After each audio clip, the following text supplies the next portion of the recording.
Hey guys, Naz here with another video. In this video, I'll be going over my Infinite Arts build. This build can only be used on a few specific blades, so if you were looking to use this on any blade, then I'm sorry to disappoint you. This is also a late and endgame build for anyone who didn't fully read the title. With that out the way, let's get into this, yeah? This build excels on Mio's blade because of how short her cooldowns are, but you can also run this on Gondor's blade, Martial Artist. I don't recommend the latter as you'll easily rip aggro and die, but there is a setup that can utilize that, so consider subscribing to see that in the future.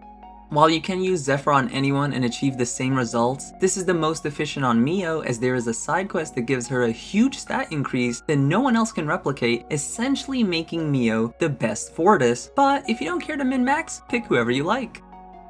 Now that we have our blade set, let's go over our passives. I'll state this now not to repeat myself, but you'll want your blades to be at level 20 to get the most out of these passives. You'll need Martial Artist at level 15 minimum to make this work because we'll need the Frenzied Combo passive.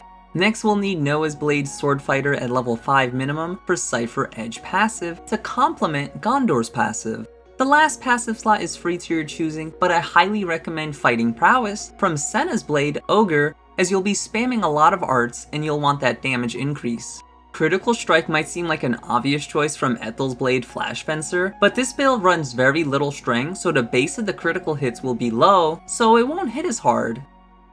Now that we have our passive set, let's go over our arts. You'll want Wide Slash, Ear Fang, and Butterfly Blade.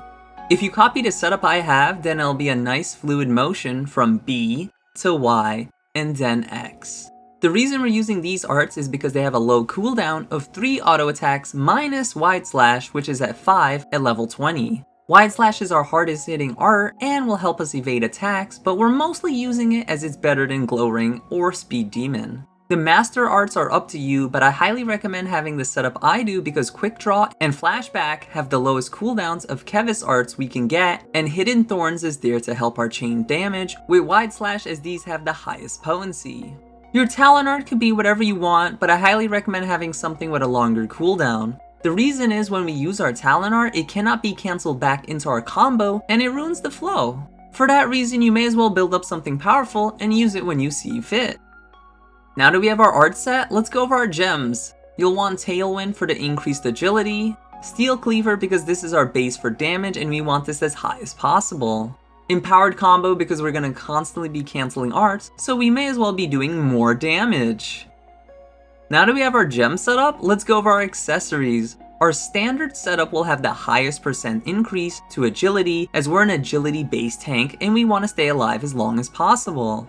Next up will be the highest raw critical hit rate increase as we need critical hits to make this build work. The critical percentage accessories won't help here as our base is too low and we need the flat percentage increases.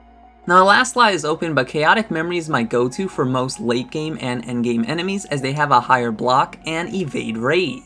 You can use Shell Necklace whenever you're fighting in the water to get your cooldowns back quicker, like you saw in the intro. Nippon Strap is surprisingly good as the 10% may seem low, but with how often we're spamming arts, it'll activate more often. Silver Earring helps us build up chain gauge from chain attacks when we critical hit, but crystal earrings are probably better as these are more consistent. I have no idea what Shackle or Chain Ring does, but I assume they're good since we will be using our arts constantly. Lastly, we'll need 2 field effects to make this work from our allies. First, we'll need Riku and Manana's blade, Yumsmith, for the art recharge. This will increase our critical hit rate, which helps us activate Frenzied Comboed more often.